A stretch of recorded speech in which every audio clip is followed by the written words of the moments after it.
all your work is so beautiful and it's so geared to as positive intent.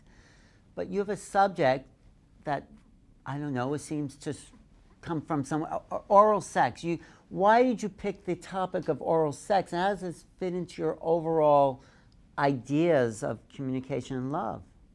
Well, honestly, Alan, I picked the topic because I want to talk about something that's very important, which I call the male dilemma. But if I label this video the male dilemma, less people would watch it than would watch a video on oral sex. And this topic is so important to our relationships, men to themselves, women to men to women, that I feel it's causing so much pain that I wanted people to watch the video. So what is the dilemma of oral? I mean, it's something I like. I mean, I don't think I have a problem, but I do have a problem receiving in general. But sorry, what do you want to say about oral sex? What I want to say is that oral sex I'm using it as a metaphor. And early in my career, I found that so many men were obsessed with receiving oral sex. And since I know that every behavior has a positive intent, I wanted to understand what the positive intent was. And as I explored the behavior, it came to me that men are so pressured to perform, they're ridiculed or shamed if they're not truly masculine. If we call a man a pussy, that's to humiliate him for being feminine. A woman can say, I want to cuddle. A man is not looked upon as favorably. And men are supposed to produce all the time. So being passive and just receiving and taking in is harder for men.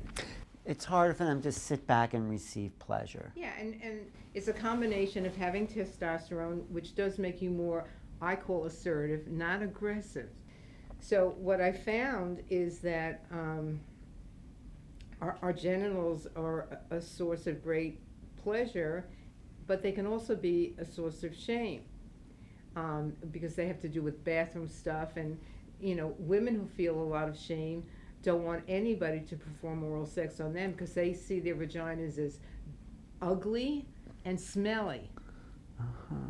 For men, that feeling of shame that comes from lots of things can be metaphorically placed into the penis. So when a woman takes your penis into her mouth, she's loving you in a very, very special way.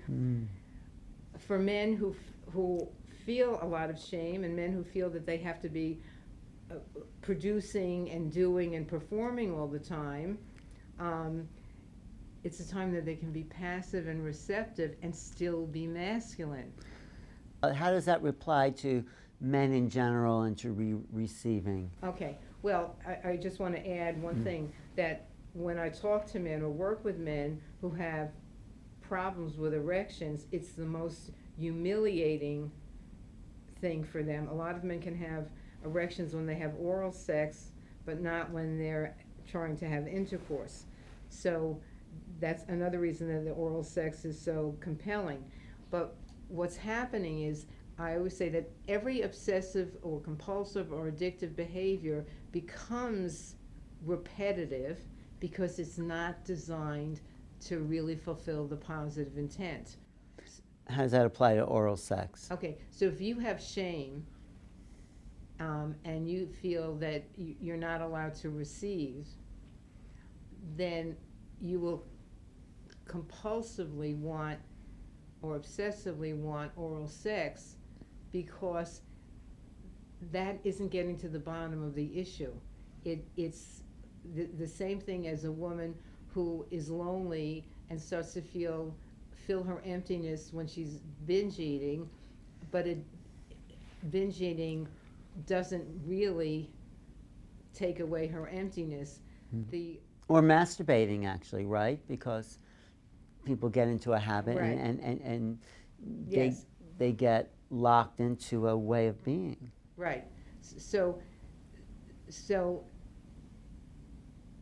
what I wanted is for men to understand their behavior so that they can look at why they feel shame and check out, subscribe to this channel, because I'm going to be telling you a lot about how to transform your feelings of shame and how to receive unconditional love, which is the antidote to shame. You can't be feeling shame if you receive unconditional love. And I want women to stop being so angry at men. I've heard women say over and over again, all he wants is a blowjob. He's using me as a sex object. And I want you women to understand that there is a male dilemma, and it's really painful. And it's more painful to you if you can't see that they have a very deep positive intent that's just like yours. You want to feel lovable. You want to get rid of your feelings of shame. So I'm using this metaphor of oral sex to enlighten men about themselves, women about men, so that we can all have more fulfilling relationships. So just sum up, how can men receive more? How can they be more with themselves in receiving? Well, it will start with some compassion. If you're obsessed with oral sex, or even if you're not, but you feel that it means that you're loved really deeply, because it may not. Lots of people get oral sex from somebody who doesn't love them deeply. So be aware that you have this confusion and that you're really needing more unconditional love, and have compassion for yourself. And again, all the videos on this channel are going to tell you how to get more compassion, how to have more love for yourself, how to accept yourself, and how not to pay attention. If you have a thought, again, that, and going through your daily life, if you feel embarrassed or awkward, those are minor forms of shame. So any awkwardness means that you have shame, and that you need to do some of the work and use some of the tools that I describe on this channel. And let yourself just lay back and enjoy yourself. Enjoy yourself, but don't ignore all the other issues. Thank you.